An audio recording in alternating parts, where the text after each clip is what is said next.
All right, the Pistons are in a unique situation. We've got young talent, but when we're on the rise, but we're also in a great position to put ourselves in position to get Victor Wembenyama.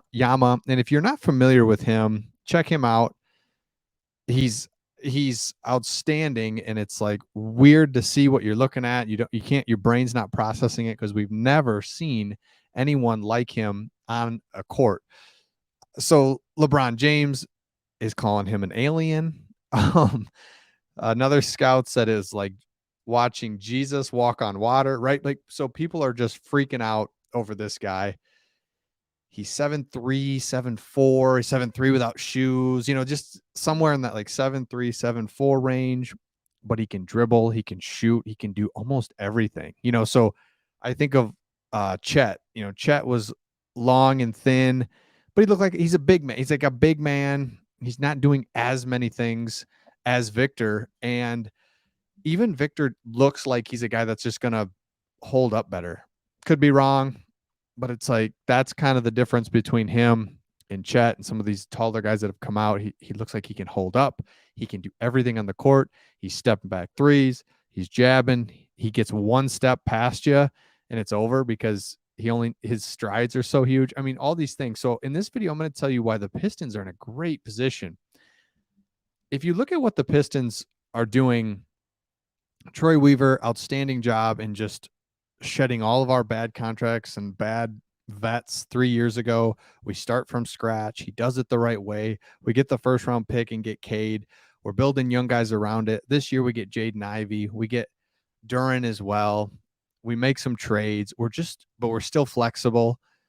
And what's exciting about this is there's really a no lose situation when it comes to Victor and when it comes to our future. First thing is we're young and we may not win a lot of games this year just because the East is loaded and we're young. But if we do win games, awesome.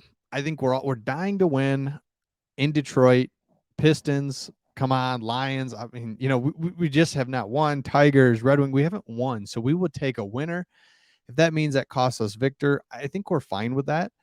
But realistically, I don't think we're going to win a lot. And that's okay. And that's okay as we watch our young guys develop. So here are win totals, projected win totals, over-unders, and win total odds in 2023. And you can see the heavy hitters, the Celtics, all the ones we know, a lot of teams from the East.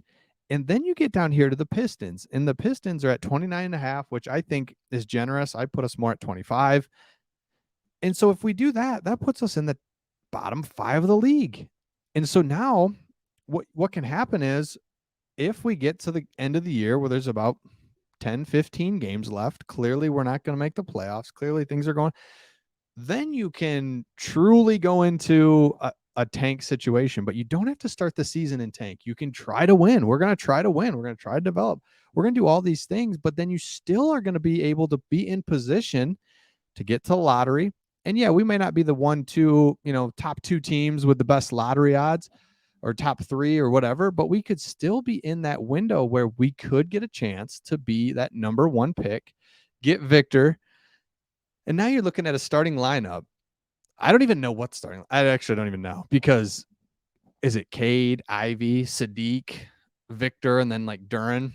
Like, can you imagine that? We'd be the longest, most athletic team in the history, most athletic, longest basketball team to ever take the court in the history of mankind. That'd be cool.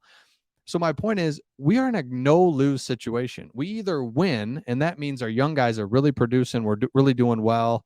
Things are happening because the East is loaded. So, hey, we're able to stack some wins together. We're winning kind of every other game. That would put us at 40 wins, say even 30 wins.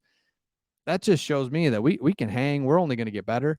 But if we don't, it kind of goes the way expected. Where young guys are developing, we're trying to win, but we're just coming up short, kind of night after night, right? And then you end up with you finish 4th worst in the NBA, which all right, and then you go to the lottery. Let's see what we get, and then you you end up maybe with Victor. I don't know, but the point is with him, he's a generational talent. Like literally, it's the last, you talk about this only comes around once every 20 years. I mean, that's pretty much how it is because LeBron was 20 years ago. 20 years prior to that was MJ. That is the kind of player we're talking about, a player we've never seen before. Just like LeBron, we'd never seen a 6'8" power guy like that could pass, shoot, basketball IQ. We'd never seen that before. And LeBron, right out of high school, right into the game, right in the NBA, you've never seen anything like it. Same with Victor, where you're like, I've never seen a guy that tall be able to do as much as he can. And now you just start thinking, right? You like pair him with Cade and Ivy, and you're long and athletic. And so we're going to have a chance at him. Is basically what, long story short, we're going to have a chance at him. And that's just exciting because, like I said, we cannot lose this season. We're either going to be young, athletic, fun, and winning, or we're going to be young, athletic, fun, and losing. And if we lose and we're in a really competitive Eastern Conference and we end up with the 4th worst record, that's okay. Give us a chance in the lottery and we'll see what happens. So let me know in the comments your thoughts. If you think, I just kind of gave up on this thought. I didn't realize how good Victor was a year ago, or 6 months ago when we won the lottery or whatever, and just thought our future, we're too good now with Cade and Ivy. Actually, we are obviously much better. Our timeline, our trajectory still looks good, but we are still right in play for a dynamic, once in a lifetime player. So let me know your thoughts in the comments. Love to hear it. Craig and I read them all. May not respond to them all, but we read them all. And we will see all of you